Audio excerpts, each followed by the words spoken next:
अब हम लोग कभी उसके साथ नहीं जा सकते हैं और सब गड़बड़ किया है। फिर चुनाव में जीतेंगे और हम लोगों की पार्टी का काफी वोट आएगा।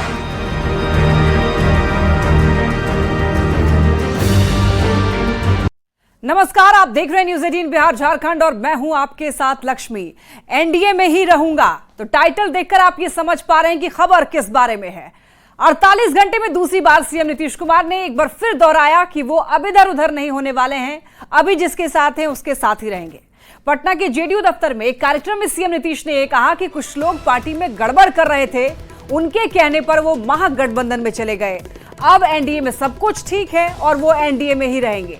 इस साल, ये जो साल है वो विधानसभा चुनाव का है और उनका कहना है कि इस साल विधानसभा चुनाव एनडीए जीतेगा, इस बार भी हम ही चुनाव जीतेंगे।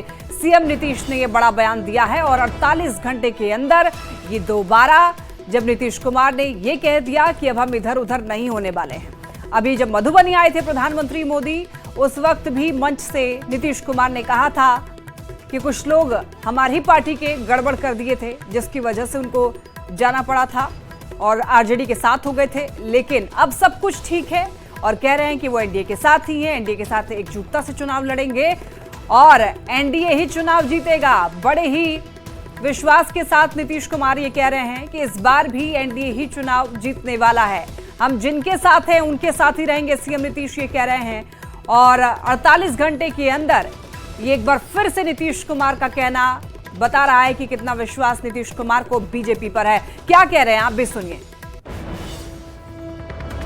तो आप लोग सोच लीजिए कि फिर चुनाव में जीतेंगे और हम लोगों की पार्टी का काफी वोट आएगा।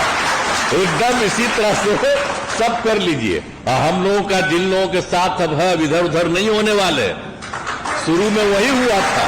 अब बीच में ये गड़बड़ी कुछ लोग कर दिया था, एगो को झूठे बिना मतलब का, और वो लोग आ करके जब उसको किए तो कितना इधर उधर गड़बड़ सड़बड़ कर रहा था।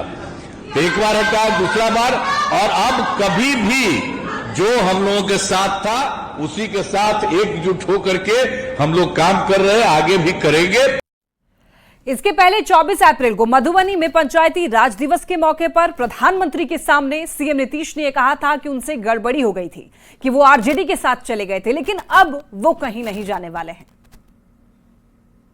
तो एक ही साथ रहे हैं और उसके अलावा बीच में हम गड़बड़ कर दिया हमारे पटिया वाला, और यहीं बैठे हुए हैं। अब इन्हीं से पूछिए तो ये सब तो फिर बाद में इन्हीं को लगा है कि वो गड़बड़ है, उसको छोड़ दिए। अब हम लोग कभी उसके साथ नहीं जा सकते हैं और सब गड़बड़ किया है और उस सबको, इसीलिए उसके खिलाफ है ना हम लोग लड़े थे जी। पहली बार 2005 में कितना बढ़िया से लड़े थे, ये तो साथी थे और खूब बढ़े थे, अध्यक्ष थे हमारे पार्टी। तो माना यह जा रहा है कि नीतीश कुमार को आज भी एनडीए छोड़ने का मलाल है। तभी तो लोकसभा चुनाव 2024 के समय से अब तक जब भी नीतीश कुमार ने पीएम मोदी या फिर अमित शाह के साथ मंच साझा किया है, नीतीश कुमार ये कहना नहीं भूले हैं कि उन्हें 2 बार गलती उन्होंने कर दी है और अब वो ये गलती नहीं करेंगे। बार बार नीतीश कुमार ये भरोसा दिला रहे हैं पीएम मोदी और अमित शाह को कि अब 2 बार गलती हो गई है, 2 बार इधर उधर चले गए थे, लेकिन अब नहीं जाने वाले हैं। यानी कि सीधा सीधा उनका कहना है कि आरजेडी के साथ अब गठबंधन वो नहीं करेंगे, बीजेपी के साथ ही मिलकर बिहार का विकास करेंगे। पीएम मोदी के मंच से कई बार ये कह चुके हैं, पटना में अमित शाह के मंच पर भी उन्होंने यही बात की, दोहराई। 48 घंटे के अंदर वो 2 बार ये बात कहते हुए नजर आए कि वो एनडीए के साथ ही हैं। इससे पहले उन्होंने 2 बार गलती कर दी, उनकी ही पार्टी ने कुछ गड़बड़ किया था, इसी वजह से वो आरजेडी के साथ उन्होंने गठबंधन बना ली थी। 24 अप्रैल को मधुबनी में और आज पटना में उन्होंने ये बात कही और 2 बार 48 घंटे के अंदर ये बात कह के उन्होंने ये विश्वास दिलाया है भारतीय जनता पार्टी को कि वो एनडीए के साथ एकजुटता से खड़े हैं। पटना से एक बड़ी खबर सामने आ रही है। देखिए, पहलगाम हमले पर डिप्टी सीएम का क्या कहना है। न्यूज़ 18 से सम्राट चौधरी ये कह रहे हैं कि पाकिस्तानियों को बाहर निकालेंगे, पाकिस्तानियों को बिहार से बाहर करेंगे, पाकिस्तानियों को हर हाल में जाना होगा। पाक नागरिकों की पहचान कर रहे हैं और सबको देश के लिए एकजुट रहना है।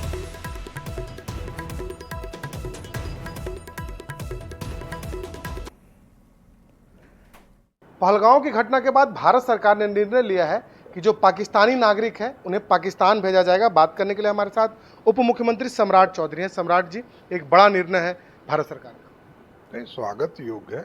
जिस तरह का हमला कश्मीर पे हुआ है उससे स्पष्ट है कि पाकिस्तान अपने नापाक इरादा को भारत में चलाना चाहता है। इसलिए पाकिस्तान के नागरिकों को स्पष्ट तौर पर भारत की सरकार ने कहा है कि आप भारत को छोड़ें। 48 घंटे का समय भी दिया गया है और जो लोग नहीं जाएंगे उनको डिपोर्ट भी करने का काम सरकार करेगी। तो इसलिए स्पष्ट है कि जितने भी पाकिस्तान के नागरिक देश में हैं और बिहार में हैं, बिहार की सरकार भी लगातार इस पर जिला प्रशासन कार्रवाई शुरू कर चुका है। कुछ लोगों को चिन्हित भी किया गया है जो पाकिस्तान चिन्हित करने का काम शुरू कर दिया गया है। सभी जगह चिन्हित किए भी जा चुके हैं और जो फॉरेन डिपार्टमेंट है उसके माध्यम से भी लिस्ट हम लोगों को प्राप्त हुई है। शीघ्र कार्रवाई करने का काम किया जा रहा है। उनको वापस जाना ही होगा, कोई दूसरा उपाय नहीं। पाकिस्तान के एक एक नागरिक को पाकिस्तान वापस जाना होगा। विपक्ष के लोग भी कैंडल मार्च कर रहे हैं और कहीं न कहीं इस पाकिस्तान के द्वारा इस कायराना जो हरकत है उस पर कार्रवाई की मांग कर रहे हैं। देखिए, ये भारत की अस्मिता का सवाल है। भारत पर हमला हुआ है, इसलिए सबको मिलकर पाकिस्तान का जवाब भी देना चाहिए। और जिस तरह कश्मीर के तहत जो युद्ध हुए थे आज से 60 साल पहले, 70 साल पहले, उस युद्ध का शिमला समझौता उन लोगों ने तोड़ दिया है। तो अच्छा किया है वो, तो अब हम पाकिस्तान में घुस भी सकते हैं। तो बिल्कुल भारत सरकार के निर्णय के साथ तमाम लोग इस वक्त खड़े नजर आ रहे हैं और ख़ास तौर पर बिहार में भी पहल शुरू हो गई है। जो बिहार में पाकिस्तान के जो नागरिक रह रहे हैं उन्हें भी पाकिस्तान डिपोर्ट करने की बड़ी तैयारी चल रही है। शैलेंद्र, न्यूज़ 18 पटना। पहलगाम में हुए आतंकी हमले को लेकर देश भर में आक्रोश है। जगह जगह पाकिस्तान के खिलाफ प्रदर्शन हो रहे हैं। भभुआ में महागठबंधन के नेताओं ने कैंडल मार्च निकाला है और यहां पर मीडिया से बात के दौरान आरजेडी के प्रदेश महासचिव ने एक विवादित बयान दे दिया। उन्होंने कहा कि हिंदू ही क्यों मारे गए, वहां पर सबको मारना चाहिए था। पर्यटक स्थल पर सभी धर्म के लोग आते हैं, चाहे वो सिख हो, हिंदू हो, मुसलमान हो या फिर ईसाई हो। सिर्फ हिंदू को ही क्यों मारा है, सभी को मारना चाहिए था।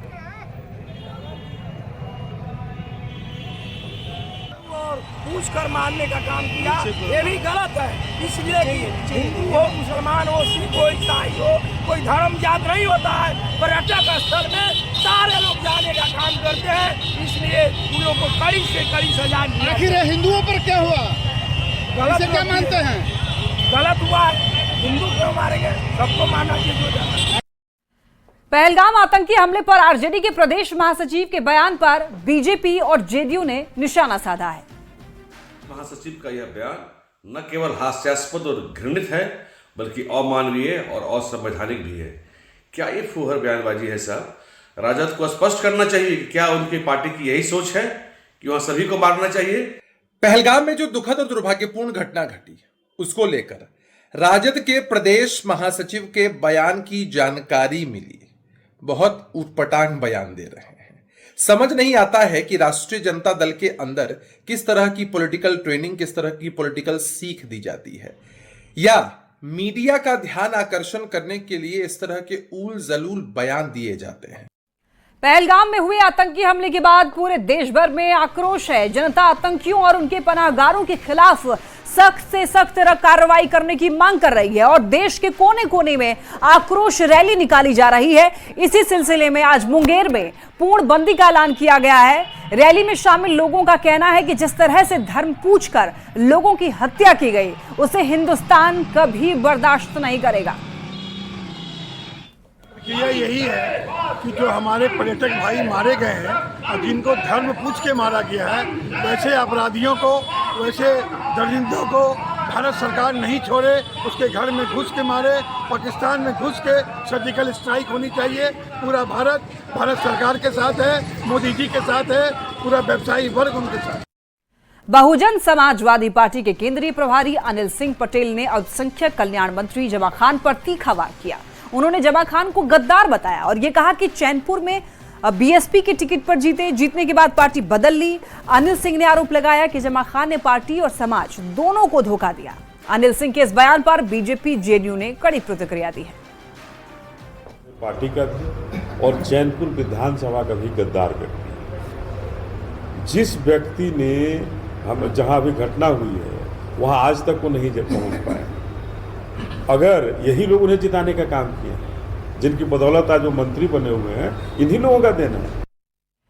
जमा खान पर दिए बीएसपी के केंद्रीय प्रभारी के बयान पर बिहार की सियासत गर्मा गई है। जेडीयू बीजेपी ने जहां बयान को गलत ठहराया है तो वहीं आरजेडी कांग्रेस ने इसका समर्थन किया है। बसपा की बिहार में औकात ही क्या है? आकाश की ओर थूकिएगा तो छींटा आपके बदन पर ही पड़ेगा। बसपा के नेता राज्य के मंत्री जमा खान के खिलाफ 20 बनकर अपनी पार्टी के दागदार चेहरा को उजागर कर दिया है। क्षेत्र के प्रति ईमानदार नहीं होता है, जो अपने पार्टी के प्रति ईमानदार नहीं होता है और जो विचारों के प्रति ईमानदार नहीं होता है उसको जनता सबक सिखाती है और समय आ गया है जनता के सबक सिखाने का। बीजेपी और जेडीयू में से बहुत विधायक हैं जो लड़े तो दूसरे पार्टी में हैं लेकिन एनडीए सरकार में हैं। मलाई खाने की आदत है और हो भी क्यों नहीं, जिनके मुखिया ही वोट लेते हैं, कभी महागठबंधन से मुख्यमंत्री बनते हैं और फिर अपने किसी स्वार्थ में पलटी मार के दूसरे पार्टी में चले जाते हैं, फिर वहां से पलटी मार के इस पार्टी में आ जाते हैं। तो ये इनका डीएनए रहा है। पेपर लीक कांड के आरोपी संजीव मुखिया से जुड़ी यह बड़ी खबर। कोर्ट ने संजीव मुखिया को 36 घंटे के लिए ईओयू को रिमांड पर दिया है। ईओयू ने कोर्ट से 5 दिन की रिमांड की मांग की थी। अब ईओयू संजीव मुखिया से रिमांड पर लेकर पेपर लीक से जुड़े हुए सवाल पूछेगी। नीट पेपर लीक कांड में संजीव मुखिया आरोपी है और इससे पूछताछ में पेपर लीक से जुड़े हुए खुलासे हो सकते हैं। यह मामला सामने आने के बाद काफी समय तक संजीव मुखिया फरार चल रहा था और अब उसकी गिरफ्तारी हो गई है। इसके बाद अब रिमांड पर लिया है ईओयू ने। हालांकि 36 घंटे के रिमांड पर दी गई है ईओयू को, जो कि अब संजीव मुखिया से पूछताछ करेगा। बताते चले आपको, नीट पेपर लीक मामला और संजीव मुखिया जो है वो कहा जा रहा है मास्टरमाइंड है पेपर लीक कराने में। कई और एग्जाम्स के पेपर लीक ये करा चुका है और कई ऐसे नेटवर्क में ये काम करता है। इसके साथ कई और लोग भी जुड़े हुए हैं जो कि इस नेटवर्क में काम करता है। उन सभी लोगों के बारे में भी जानकारी इकट्ठा की जाएगी। अब पूछताछ शुरू होगी। 36 घंटे के रिमांड पर है संजीव मुखिया। इसके बाद कई सारे अनसुलझे सवालों के जवाब मिल पाएंगे। कांड के मास्टरमाइंड संजीव मुखिया की मुश्किलें लगातार बढ़ती हुई दिख रही हैं। आर्थिक अपराध इकाई की टीम ने पटना पुलिस के सहयोग से उसे गिरफ्तार किया था और फिलहाल उसे जुडिशियल कस्टडी में पटना के बेउर जेल भेजा गया है। लेकिन आज कोर्ट ने संजीव मुखिया के रिमांड की अर्जी जो इकोनॉमिक ऑफेंस यूनिट की तरफ से दी गई थी उसको मंजूर कर लिया है। इकोनॉमिक ऑफेंस यूनिट ने 5 दिनों की रिमांड मांगी थी लेकिन कोर्ट ने 36 घंटे का रिमांड जो है वो मंजूर कर लिया है।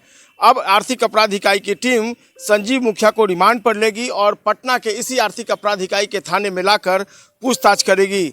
जाहिर सी बात है, नीट पेपर लीक कांड में अभी बहुत सारे क्लू हैं जिसका आर्थिक अपराध इकाई जो है वो उद्भेदन करना चाहती है। लेकिन फिलहाल ये मामला सीबीआई के जिम्मे भी है, तो सीबीआई की टीम भी पूछताछ इस पूरे मामले में कर सकती है। दोनों की जो ज्वाइंट टीम है वो भी पूछताछ कर सकती है और निश्चित तौर पर संजीव मुखिया से कई राज जो है वो उगलवाना चाहेगी सीबीआई की टीम और इकोनॉमिक ऑफेंस यूनिट की टीम। संजीव मुखिया पर सरकार ने हाल ही में 3 लाख रुपए का इनाम घोषित किया है और कई बार संजीव मुखिया ने पुलिस को छकाया, लेकिन आखिरकार दानापुर इलाके में जो जानकारी मिल रही है वो अपनी प्रेमिका के साथ रह रहा था और इसी दौरान पुलिस को सूचना मिली और इकोनॉमिक ऑफेंस यूनिट की टीम ने पटना पुलिस के सहयोग से उसे गिरफ्तार कर लिया और फिलहाल बेउर जेल से उसे अब लाने की तैयारी जो है वो शुरू हो गई है। इकोनॉमिक ऑफेंस यूनिट की टीम बेउर जेल से उसे यहीं पर लाएगी और उससे सघन पूछताछ करेगी और उसके बाद सीबीआई के अधिकारी भी यहाँ पहुँचेंगे और वो भी संजीव मुखिया से कई ऐसे पहलू हैं जिस पर अपने स्तर पर पूछताछ करेंगे। कैमरा पर्सन अजय दुबे के साथ संजय कुमार, न्यूज़ 18 पटना। और एक खबर राजधानी पटना से मिल रही है जहां पर रिटायर्ड डीएसपी के बेटे ने खुदकुशी कर ली है। यह घटना कोतवाली थाना क्षेत्र की डाक बंगला चौराहे पर स्थित कौशल्या एस्टेट अपार्टमेंट की है। रिटायर्ड डीएसपी अरुण कुमार चौधरी के 40 साल के बेटे नीरज चौधरी ने सिर में गोली मारी है और खुदकुशी की है। यह घटना का कारण पारिवारिक कलह बताया जा रहा है, लेकिन फिलहाल पुलिस पूरे मामले की छानबीन कर रही है। पत्नी से विवाद चल रहा था, पारिवारिक कलह की वजह से खुदकुशी कर ली है। कौशल्या अपार्टमेंट की यह घटना बताई जा रही है। मौके से सुसाइड नोट की भी बरामदगी हुई है। देखिए, ये जो घटना है कोतवाली थाना क्षेत्र के डाक बंगला चौराहे की, और यहाँ पर रिटायर्ड डीएसपी अरुण कुमार चौधरी के 40 साल के बेटे नीरज चौधरी ने सिर में गोली मारकर खुदकुशी कर ली है, अपनी जीवन लीला समाप्त कर ली है। पारिवारिक उलझनों के कारण उसने सुसाइड कर लिया। सुसाइड नोट भी बरामद हुआ है, क्या कुछ लिखा हुआ है? हाँ, उसके तकिए के नीचे से एक सुसाइड नोट मिला जिसमें उसने लिखा था कि आए दिन मेरी पत्नी से हमारा किसी न किसी बात को लेकर विवाद होता रहता है, और चूँकि वो बेरोजगार था, कोई काम करते नहीं थे, और इसी बातों को लेकर कुछ गलत आदतों के चक्रों में पड़े हुए थे, इसको लेकर आए दिन घर में किसी न किसी बात को लेकर कलह होती थी, और इसी सब कारण से उसने हत्या किए जाने की, सुसाइड किए जाने की बात उसने लिख रखी है। पटना में एक रिटायर्ड पुलिस अफसर के बेटे ने खुदकुशी कर ली है और इस घटना से खलबली मच गई है। घटना कोतवाली थाना क्षेत्र के डाकबंगला चौराहे पर स्थित कौशल्या स्टेट अपार्टमेंट की है, और बताया जा रहा है कि रिटायर्ड डीएसपी अरुण कुमार चौधरी के 40 साल के बेटे नीरज कुमार चौधरी ने खुदकुशी कर ली है, और घटना का कारण पारिवारिक कलह बताया जा रहा है। बताया जा रहा है कि शादी के बाद से उनका अपनी पत्नी से विवाद चल रहा था, और इसके बाद उन्होंने आज खुदकुशी कर ली है, और मौके से पुलिस ने सुसाइड नोट्स बरामद किया है, और सुसाइड नोट में बहुत सारी बातें लिखी हुई हैं कि क्यों वो आत्महत्या कर रहे हैं, और प्राइमा फेसी जो फाइंडिंग्स रही है वो फैमिली डिस्प्यूट की रही है। एफएसएल की टीम ने अपने स्तर पर पूरे मामले की जांच की है, और जांच के बाद पुलिस ने डेड बॉडी को पोस्टमार्टम के लिए पीएमसीएच भेजा है, और फिलहाल पूरे मामले पर पटना की कोतवाली थाना की पुलिस अनुसंधान कर रही है। निश्चित तौर पर एक खबर जो है पुलिस महकमे के लिए भी शोक करने वाली खबर है। पुलिस सभी बिंदुओं पर छानबीन कर रही है, और छानबीन के बाद पुलिस अधिकारियों ने इस बारे में विस्तृत तौर पर जानकारी भी शेयर की है। कैमरा पर्सन अजय दुबे के साथ संजय कुमार, न्यूज 18 पटना। और कटिहार से बड़ी खबर, डंडखोरा थाना पर हमला मामला है। देखिए, हमले के बाद अब एक्शन में है पुलिस। नवादा गांव में पुलिस छापेमारी कर रही है। आरोपियों की गिरफ्तारी के लिए रेड किया गया है। पुलिस ने शराब तस्करों को गिरफ्तार किया था। शराब तस्करों को छुड़ाने के लिए पहुंचे रिश्तेदारों ने, उन लोगों के जानने वाले लोगों ने थाना पर ही पथराव कर डाला, और यहां पर आपको बताते चलें कि थाना प्रभारी घायल हो गए, साथ ही साथ कुछ पुलिसकर्मी भी घायल हुए हैं। डंडखोरा थाना और थाने पर ही हमला बोल दिया। जो तस्कर थे उनके परिवार वालों ने, उनके रिश्तेदारों ने, और वहां पर न केवल पुरुष बल्कि महिला भी काफी संख्या में आई थी और जमकर हमला बोला है। अचानक सवेर में करीब 200-300 आदमी था। वही सब विशेष बात है, हम लोग मीडिया में कुछ कहने के अधिकारी। कितने लोग हमला किया था, कितने लोग आया हुआ था? 300 से ऊपर था। क्या उस समय का माहौल क्या रहा? कुछ तो अचानक मारपीट करने लगा, आके कुछ बोला नहीं। हम लोग पूछते रहे क्या बात है, तब तक हमला कर दिए। गाली गलौज, हमला, तोड़ फोड़। आपको भी कुछ चोट लगी है? 5-6 आदमी को चोट लगी। आपको भी चोट लगी? बहुत बुरी तरीके से मारा गया। हाँ। कटिहार डंडखोरा थाना पर हमले के मामले में अब पुलिस लगातार कार्रवाई कर रही है। ये वो नवादा गांव है जिस गांव के लोगों पर ही आरोप है कि उन लोगों ने हाजत से शराब तस्कर को छुड़ाने की कोशिश किया था। हालांकि पुलिस के हवाई फायरिंग के बाद जो लोग वहां से फरार हो गए। फिलहाल पुलिस टीम बड़े संख्या में और कई थाना के पुलिस पहुंची है और लगातार इस गाँव में रेड हो रहा है। और जो थाने में इस तरह का उपद्रव मचाया है या पुलिस कर्मियों को घायल किया है, उन लोगों को गिरफ्तार किया जा रहा है। पूरा मामले के पीछे कई सफ़ेद पोशों का भी चर्चा हो रहा है, जिन लोगों ने ये शराब तस्करों को इस तरह से मोटिवेट किया ताकि इस तरह की कार्रवाई पुलिस पर हो। फिलहाल बड़े पदाधिकारियों के मौजूदगी में लगातार छापेमारी चल रहा है। यह नवादा गांव है और लगभग 8 थाने के पुलिस के साथ साथ कई पुलिस कर्मी पहुंचे हैं और यह लगातार छापेमारी चल रहा है। आप देख रहे हैं जो पुलिसकर्मी तैनात है और चप्पे चप्पे पर यह छापेमारी चल रहा है और इस छापेमारी के बाद ही पूरे मामले का खुलासा हो पाएगा। लेकिन फिलहाल नवादा गांव में सन्नाटा छाया हुआ है। सुब्रत, न्यूज़ 18 कटिहार। सीतामढ़ी में हत्या का खौफनाक मामला सामने आया। यहां पर बस ईंट की क्वालिटी खराब होने के कारण एक मजदूर की बेरहमी से हत्या कर दी गई। चिमनी मालिक ने मजदूर की हत्या कर उसके शव को गड्ढे में दफना दिया।